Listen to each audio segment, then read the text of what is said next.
My phone rang just after dusk. My father-in-law's voice thundered through the line, panicked and sharp. "Why aren't you at the hospital? Your son was in an accident." The words struck like a blade.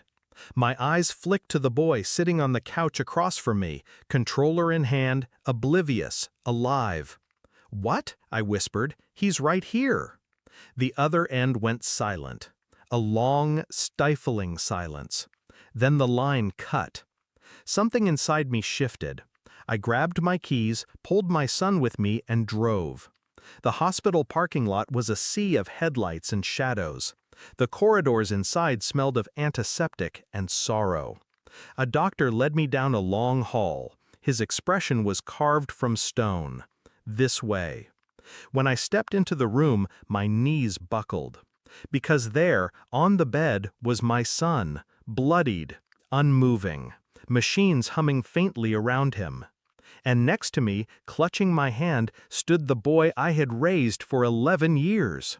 The world tilted. My breath caught, shallow, useless.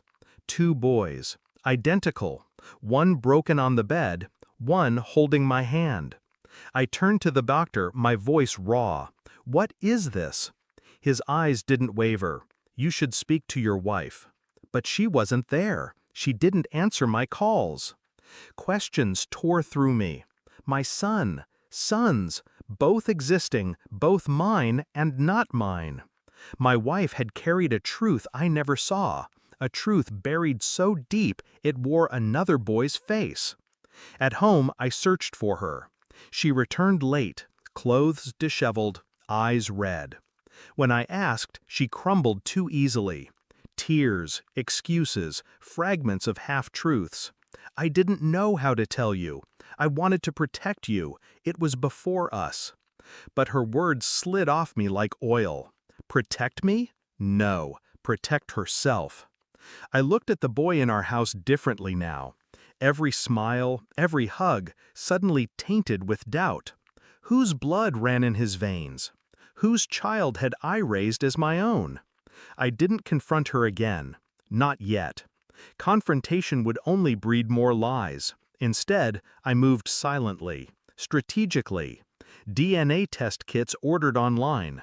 Swabs taken carefully. One while he slept, one disguised as a playful cheek swipe. Quietly, I mailed them. Quietly, I waited. Meanwhile, I studied her. The way she avoided my days. The way her phone never left her palm. The way she clung harder to our boy, as if sensing my distance. Nights stretched into silence. I lay beside her, eyes open, watching the ceiling, hearing the echo of my father-in-law's voice. "Your son was in an accident." Which son did he mean? Which son had he known about all along? When she spoke in her sleep, names slipped out. A man I didn't know. A name she never said while awake. My rage never erupted. I kept it buried, honed into steel. Rage is loud. Strategy is quiet. And I knew this was no longer about one boy or two. It was about truth. It was about betrayal that spanned over a decade. The envelope arrived 2 weeks later. Plain, clinical, absolute. I opened it at the kitchen table, the weight of it pressing against my chest like a stone. The words were merciless. He wasn't mine. The boy I had fed, clothed, loved, another man's blood. When she walked in, I handed her the paper without a word. Her face drained. She tried to speak, but nothing came. Tears streaked down her cheeks. "I'm sorry, please. You're still his father. You always will be." I looked at her with a calm she mistook for mercy.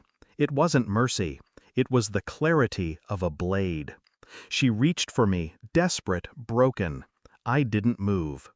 In that silence, she knew. She knew forgiveness would never come. Revenge was not fire. It was ice. I prepared the documents, divorce papers, custody petitions, financial partitions, all before she could even beg again. Every angle calculated, every escape cut off. When I placed them in front of her, she collapsed into sobs. You can't just erase us." I tilted my head. "You already did." She clung to the boy, crying into his hair. But he looked at me, confused, sensing the fracture he couldn't yet name. That night, I told my father-in-law the truth. His silence confirmed what I already suspected. He knew. He had kept her secret, helped her bury it beneath years of deceit. 2 betrayals for the price of 1.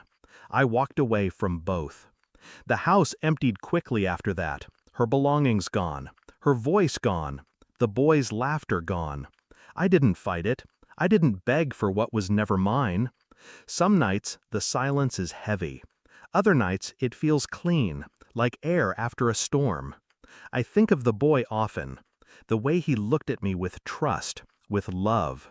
That part cuts deepest.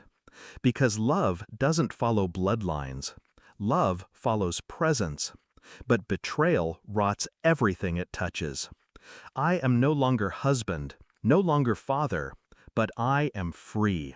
And freedom, bought at the cost of lies, feels sharper than grief. I didn't lose a son that night. I lost an illusion.